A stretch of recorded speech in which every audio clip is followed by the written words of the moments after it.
এবং এ পর্যায়ে আমরা একটু কথা বলবো আমেরিকায় কিভাবে আমরা উদযাপন করি স্বাধীনতা দিবস।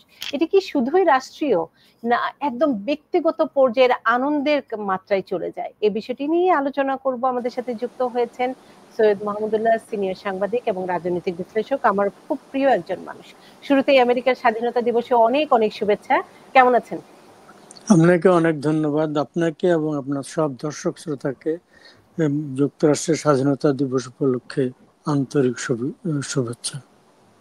আমি আজকে একটু আলোচনা করতে চাই একদম রাজনৈতিক তাৎপর্যের সাথে সাথে আমাদের একদম ব্যক্তিগত পর্যায়ে স্বাধীনতা দিবসটি কিভাবে ধরা দেয় সেটির একটু আলোচনা করতে চাই। কারণ আপনি দীর্ঘদিন ধরে আমেরিকাতে আছেন, বাংলাদেশে দীর্ঘদিন ছিলেন। তো দুটো দেশের স্বাধীনতা দিবসে আমি পরে তাৎপর্যের আলোচনায় যাব, যে স্বাধীনতা দিবস আসলে কিভাবে উদযাপন করা উচিত কিংবা সেটি আপনার মন্তব্য নিব। তবে শুরুতেই একটু জানতে চাই, আমরা যারা আমেরিকায় থাকি আমরা জানি আমরা স্বাধীনতা দিবস একদম ব্যক্তিগত পর্যায়ে বারবিকিউ থেকে শুরু করে উৎসব থেকে শুরু করে রাষ্ট্রীয় পর্যায়ে সেই সাথে আতশবাজি সবকিছুই হয়। আপনি দীর্ঘদিন ধরে এই আমেরিকার স্বাধীনতা উদযাপনকে আমেরিকাতে কিভাবে দেখছেন, কিভাবে বিশ্লেষণ করেন আপনার দৃষ্টিকোণ থেকে? হ্যাঁ, আপনাকে অনেক ধন্যবাদ। উদযাপন করা হয় উৎসবের মতো করে ব্যক্তি জীবনে এবং রাষ্ট্রীয় জীবনে সর্বত্রই। রাষ্ট্র উদযাপন করে এটাকে ফেডারেল হলিডে, যুক্তরাষ্ট্রের কেন্দ্রীয় সরকার হলিডে 4 জুলাইকে ডিক্লেয়ার করেছে, ঘোষণা করেছে। 1776 সালের 4 জুলাই আনুষ্ঠানিকভাবে যুক্তরাষ্ট্রের স্বাধীনতার ঘোষণা গৃহীত হয়েছিল ফিলাডেলফিয়া কনস্টিটিউশনাল কনভেনশনে।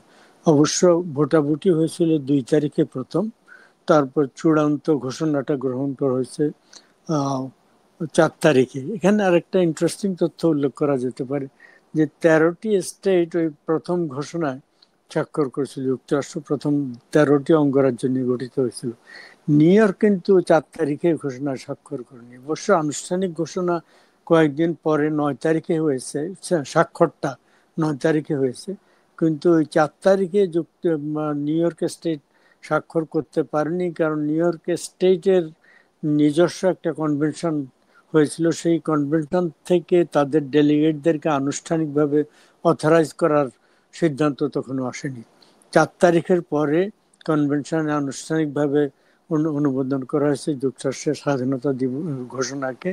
তারপর 9 তারিখে যখন সবাই সাইন করেছে, সেখানে নিউ ইয়র্ক স্টেটও সাইন করেছে। তো যাই হোক, এটা একটা উৎসব হিসেবে পালন হয়। এখন কথা হচ্ছে, একটা রাষ্ট্র যখন বছর পর বছর, যুগের পর যুগ, শতাব্দী পার হয়ে 250 বছর হয়ে যাবে আগামী বছর, এইরকম পর্যায়ে চলে যায়, তখন এইটা মানে তার নতুন রাষ্ট্র, সদ্য স্বাধীন রাষ্ট্রের ভিতরে যে ধরনের মানে মানে অধীরতা থাকে, এটা সম্পর্কে এটাকে সেলিব্রেট করার যে দিকটা থাকে, সেটা ডিফারেন্ট হয়ে যায়। এটা ঠিক, ওটা গতানুগতিক হয়ে দাঁড়ায়। কিন্তু গতানুগতিক হলেও এটা দিয়ে আমাদের দেশে যেমন সেমিনার ইত্যাদি অনেক কিছু, এটার তাৎপর্য কি, কে কি রোল প্লে করছেন, এগুলা নিয়ে আমরা এখনো ভাবি। কে প্রধান নেতা, কে কম প্রধান নেতা, এগুলা নিয়ে এখনো। যুক্তরাষ্ট্রের ক্ষেত্রে সব সেটেল, অনেক আগে হয়ে গেছে, 249 বছর আগে। ওগুলো আর হয় না, তাৎপর্য তারা বোঝেন। কিন্তু সাম্প্রতিক সময়ে এটা তাৎপর্য নিয়ে নূতন ভাবে চিন্তা ভাবনা হচ্ছে যে আমরা স্বাধীনতার তাৎপর্যটাই। সেই জন্য, কারণ হচ্ছে যে ডেমোক্রেটিক পার্টির পক্ষ থেকে অনেক নেতা এবং এর বাইরেও কিছু কিছু থিঙ্ক ট্যাঙ্কের লোক, একাডেমিশিয়ানরা, অনেকে হিস্টোরিয়ানরা বলে থাকেন প্রেসিডেন্ট ট্রাম্প এমনভাবে দেশটা শাসন করছেন, সেটা অনেক কনস্টিটিউশনাল রাইটস ইত্যাদি ব্যাপারে তিনি অনেকটা মানে একটা ডিক্টেটোরিয়াল কথা কেউ কেউ বলেছেন, কিন্তু তার চাইতে বড় কথা কর্তৃত্ববাদী টেন্ডেন্সি দেখিয়েছেন। কিন্তু এটা অনেকের অভিযোগ আছে। আরেকটা আশঙ্কা অনেকে প্রকাশ করেছিলেন, সেটা অবশ্য সত্য হয়নি। তা হচ্ছে, কোর্ট যখন তার উপরে নিষেধাজ্ঞা আরোপ করবে, সেগুলো তিনি অমান্য করবেন। তিনি কোর্টের অনেকগুলো নিষেধাজ্ঞা সমালোচনা করছেন, বিচারকদের সমালোচনা করেছেন এবং কোন কোন তাদেরকে কঠোর সমালোচনা করেছেন। তার বিরুদ্ধে তিনি নিম্নের নিচের লেভেলের কোর্টের রায়ের বিরুদ্ধে তিনি সুপ্রিম কোর্টে গেছেন। সুপ্রিম কোর্টে যে বেশিরভাগ ক্ষেত্রে তার পক্ষেই রায় গেছে, যাই হোক সুপ্রিম কোর্টে গেছেন। কিন্তু রায় বলা হয়েছে, তারপরে অ্যাডমিনিস্ট্রেশনের কয়েকজন বলেও ফেলেছেন যে প্রেসিডেন্টের পাওয়ারের ক্ষেত্রে কোর্টে ইন্টারফিয়ার করার কোনো ক্ষমতা নেই, তার ফলে তিনি অবজ্ঞা করতে পারেন, করবেন, কিন্তু তিনি তা করেননি। তবে ওই যে কথাবার্তা হচ্ছে তিনি অবজ্ঞা করতে পারেন এবং কিছু মানে অত্যন্ত এক্সিকিউটিভ অর্ডিন্যান্স অর্ডারের মাধ্যমে তিনি অনেক ব্যবস্থা নিয়েছেন, যেটা কংগ্রেসের মাধ্যমে নেওয়া উচিত বলে অনেকে মনে করেন। এই সমস্ত কারণে মনে হচ্ছে যেন যুক্তরাষ্ট্রের গণতন্ত্র অন্তত ডেমোক্রেট এবং আমি যেটা আগে বললাম কিছু হিস্টোরিয়ান একাডেমিক কলামনিস্টদের বক্তব্য অনুসারে কিছুটা ডিক্টেটোরিয়াল টেন্ডেন্সি হয়েছে। এটার ব্যাপারে এই এই ধরনের একটা চ্যালেঞ্জের মুখোমুখি হয়েছে বলে অনেকের ধারণা। সেই কারণে এটা একটা নতুন তাৎপর্য পেয়েছে এবং সেই কারণে আপনার প্রেসিডেন্ট ট্রাম্পের প্রথম আমলে কিছু অভিযোগ ছিল, তখন এই নিয়ে লেখালেখি হয়েছে। তিনি যখন 4 বছর ক্ষমতায় ছিলেন না, তিনি আবার ফিরলে বিপদ হতে পারে, এটা লেখালেখি হয়েছে।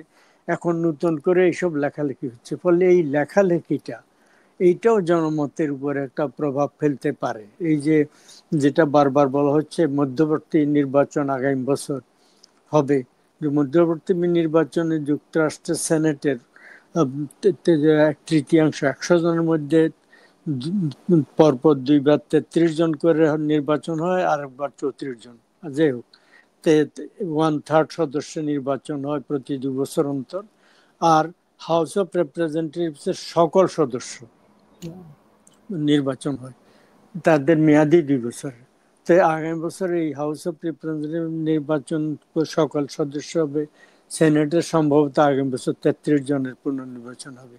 এখন এটার কারণে এই যে নতুন কথাবার্তা হচ্ছে প্রেসিডেন্ট ট্রাম্পের মানে একনায়ক সুলভ বা কর্তৃত্ববাদী শাসন এবং এক্সিকিউটিভ অর্ডার মাধ্যমে উনি অনেক কিছু করছেন যেটা ফাউন্ডিং ফাদার্সরা যেটা অ্যালাউ করতেন না, এই ধরনের কথাবার্তা হওয়ার কারণে নতুন তাৎপর্য এসছে। এবং এটার কারণে এইসব কথাবার্তা আলোচনার কারণে আশা করা যাচ্ছে তার বিভিন্ন স্টেপস এবং এসব আলোচনা তিনি যে সমস্ত পদক্ষেপ নিয়েছেন এবং তার পরিপ্রেক্ষিতে যে আলোচনা, তার কারণে আগামী বছর যখন মধ্যবর্তী নির্বাচন হবে, এখন তো মানে হোয়াইট হাউসে প্রেসিডেন্ট তিনি রিপাবলিকান দলের, সব সেনেটে সেনেট সেনেটে Republican. Republican, house of representative আমি প্রতিনিধি আমি পরিষদ। সেই জায়গাটি থেকে একটু জানতে চাই যে আপনার কি মত, তাহলে আমেরিকার দীর্ঘদিনের যে স্বাধীনতা দিবস কিংবা স্বাধীনতার যে উদযাপন ট্রাম্পের আমলে এই জায়গাগুলো প্রশ্নবিদ্ধ করে ফেলছে? উদযাপন এখানে আরো গুরুত্ব বাড়ছে, যেটা আমি ব্যাখ্যা করলাম। কিন্তু তাৎপর্য ভিন্ন তাৎপর্য, এই তাৎপর্যটা আগে ছিল না, গতানুগতিক হয়ে দাঁড়িয়েছিল। আমার যেটা আপনাদের বললাম, অন্য কোনো থার্ড ওয়ার্ল্ড কান্ট্রি বা নিউলি এমার্জ কান্ট্রি যেগুলো গত 100 বছরের ভিতরে, ভারত স্বাধীন হয়েছে বোধহয় 77 বছর হয়ে গেল, 78 বছর হয়ে গেল। তো এই ধরনের 100 বছর ভিতরে যারা স্বাধীন হয়েছে, বাংলাদেশের 54 বছর, তো তাদের ওখানে তাৎপর্য অনেক বেশি। ওই যেটা বললাম, তারা এগুলো নিয়ে সেমিনার করে আলোচনা করে। আমেরিকার ক্ষেত্রে এটা গতানুগতিক হয়ে গেছিল, কিন্তু এই প্রেসিডেন্ট ট্রাম্পের কারণে, তার বিরুদ্ধে সমালোচকদের সমালোচনার কারণে নতুন তাৎপর্য নিয়ে এখন এইটা আলোচনা হচ্ছে। এবং সেই তাৎপর্য খালি আলোচনা সীমাবদ্ধ থাকলো না, সেই তাৎপর্যের কারণে আগামী বছর মধ্যবর্তী যে নির্বাচন হবে, সেই নির্বাচন প্রভাব ফেলতে পারে এবং তাতে করে এই যুক্তরাষ্ট্র কংগ্রেসের সেনেট এবং প্রতিনিধি পরিষদে মানে দুই জায়গাতেই যেহেতু রিপাবলিকানদের মেজরিটি, প্রতিনিধি 2 জায়গাতে অতি সামান্য করে মেজরিটি, ডেমোক্রেটরা আশা করছেন ও পর্যবেক্ষকরা আশা করছেন দুটাতেই মানে পরিবর্তন হয়ে ডেমোক্রেটরা মেজরিটি পেতে পারে। দুটা না হলে অন্তত একটাতে তার একটাতে যদি মেজরিটি পায়, তাহলে তারা প্রেসিডেন্টের মানে অনেক কাজকে ব্যালেন্স। মানে বাধাগ্রস্ত করতে পারবে, তাদেরকে বিলম্বিত করতে পারবে এবং তখন তাদের সাথে আপোষের পথে যেতে হবে প্রেসিডেন্টকে।